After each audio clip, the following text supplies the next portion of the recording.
चलिए, तो और एंटी ट्यूबरकुलर ड्रग के बारे में आज हम थोड़ा डिस्कशन करेंगे। जैसे ऑलरेडी हमने डिस्कस किया है आइसोनिएजाइड और रिफाम्पिसिन, तो एक और इफेक्टिव फर्स्ट लाइन मेडिकेशन के बारे में जानना ज़रूरी है, और वो है पायराजिनामाइड।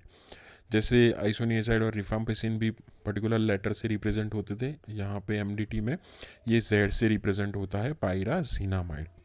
इंपॉर्टेंट पिक्यूलियरिटी दिखते हैं पायराजिनामाइड की। ये पायराजिनामाइड भी बैक्टीरियासिडल मेडिकेशंस है, बट सबसे बढ़िया चीज़ जो उसकी एमसीयू के फॉर्म में इम्पॉर्टेंट है वो है स्लो रेप्लिकेटिंग बैक्टीरिया। जो भी स्लो रेप्लिकेटिंग बैक्टीरिया है उसके अगेंस्ट वो एक्टिव है, और एसिडिक मीडिया के अंदर ये एक्टिव है।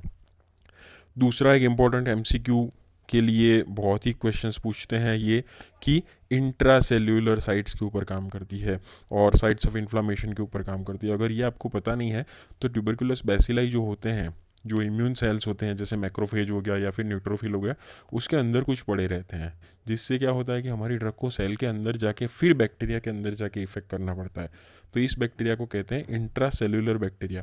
तो इंट्रा सेल्यूलर जाके ये ड्रग काम करती है, तो बहुत ही एफिकेशियस मेडिकेशन है, और जिसके लिए इसकी स्टरीलाइजिंग एक्टिविटी भी बहुत बढ़िया है। स्टरीलाइजिंग मीन्स कि ये देने के बाद जो टाइम होता है, इसका इफेक्टिव टाइम होता है मान लीजिए कि 2 महीने, तो उसके बाद ये पेशेंट दूसरे को इन्फेक्शन नहीं लगा सकता, तो उसे कहते हैं स्टरीलाइजिंग एक्टिविटी।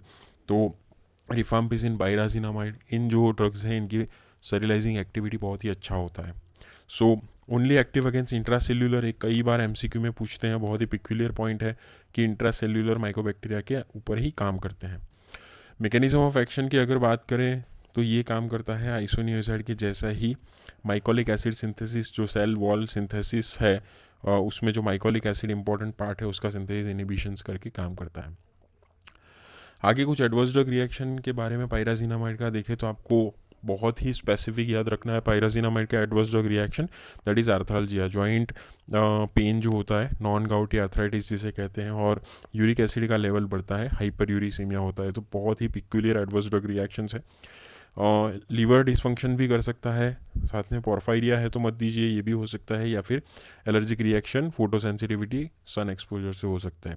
तो लेकिन इसमें जो आर्थरालजिया और हाइपर यूरिसीमिया है बहुत ही पिक्यूलियर है, ये भी अगेन एमसीक्यू के फॉर्म में कई बार पूछते हैं। एक और ड्रग के बारे में देखते हैं जिसका नाम है इथाम्ब्यूटोल। इथाम्ब्यूटोल रिप्रेजेंट होती है ई से। ये एक मेडिकेशंस है फर्स्ट लाइन एंटी ट्यूबरकुलर में, बहुत ही इंपॉर्टेंट एमसीक्यू के फॉर्म में अगेन पूछते हैं कि ये बैक्टीरियोस्टैटिक है। ऑलमोस्ट सभी जो मेडिकेशन है बैक्टीरिसीडल है, first line anti microbials anti tubercular sorry में, यही एक है जो बैक्टीरियोस्टैटिक है। कैसे काम करती है, इसका मैकेनिज्म भी बहुत यूनिक है। ये भी सेल वॉल सिंथेसिस इनिबिशन करती है। सेल वॉल के अंदर एक इंपॉर्टेंट कंपोनेंट होता है, जैसे माइकोलिक एसिड होता था इसी प्रकार से अराबिनोगैलेक्टान करके एक कंपोनेंट होता है। ये अराबिनोगैलेक्टान का सिंथेसिस है इनिबिट करती है। कैसे, जो एंजाइम इनिबिट करती है वो है अराबिनोसाइल ट्रांसफरेज। तो अराबिनोसाइल ट्रांसफरेज नामक एंजाइम को इनिबिट करती है, और जिसकी वजह से अराबिनोगैलेक्टान का प्रोडक्शन बंद होता है और सेल वॉल का जो इंपॉर्टेंट कंपोनेंट है वो नहीं बन पाता। इसी प्रकार से ये सेल वॉल को डैमेज करती है। तो ये हो गया इसका मैकेनिज्म ऑफ एक्शन इथाम्ब्यूटोल का। एडवर्स ड्रग रिएक्शन अगेन बहुत ही स्पेसिफिक है, जो ऑप्टिक न्यूराइटिस, ऑप्टिक न्यूरोपैथी करता है, ये नर्व्स को अफेक्ट करती है, स्पेशली आई की। तो इससे विजुअल डिस्टर्बेंसेस होते हैं, बहुत ही कॉमन। देखने में थोड़ा बहुत डिस्टर्बेंसेस होता है, क्योंकि ऐसा माना जाता है कि जो रेटाइना के ऊपर बाइपोलर सेल्स हैं या फिर एमेक्राइन सेल्स हैं, इनको ये डैमेज करती है, ऑप्टिक न्यूराइटिस भी करती है, और जिसकी वजह से कलर डिस्क्रिमिनेशन में डिफ़िकल्टी होती है, रेड ग्रीन डिस्क्रिमिनेशन में कई बार पेशेंट को तकलीफ होती है। चिल्ड्रन में बहुत ही स्पेसिफिक एमसीक्यू पूछते हैं कि क्यों चिल्ड्रन के अंदर इथाम्ब्यूटोल को अवॉइड करना चाहिए, क्योंकि चिल्ड्रन जो होते हैं अगर विजुअल एबनॉर्मलिटीज़ होती है तो वो कंप्लेन नहीं कर पाते अर्ली स्टेजेस में, जिससे उनको ज़्यादा विजुअल डैमेज होता है। तो इसी वजह से चिल्ड्रन में ये अवॉइड की जाती है। अगेन इससे भी हाइपर यूरिसीमिया होना और न्यूराइटिस ऑब्वियसली होना बहुत ही कॉमन है, और इसे रीनल फेलियर में आपको डोज एडजस्टमेंट करना पड़ेगा। तो ये है इथाम्ब्यूटोल, बैक्टीरियोस्टैटिक मेडिकेशन, और ऑप्टिक न्यूराइटिस बहुत ही स्पेसिफिक एडवर्स ड्रग रिएक्शंस है।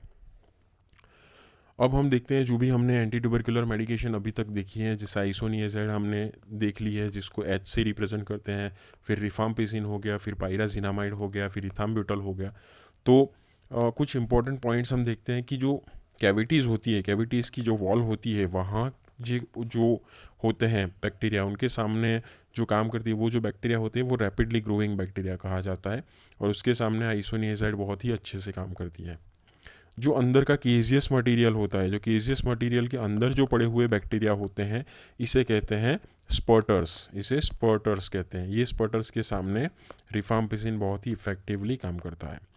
और जो सेल के अंदर पड़े हुए इंट्रासेल्यूलर बैक्टीरियाज होते हैं, इनके सामने इफेक्टिवली काम करती है पायराजिनामाइड, जिसे स्लो ग्रोइंग बैक्टीरिया भी कहते हैं।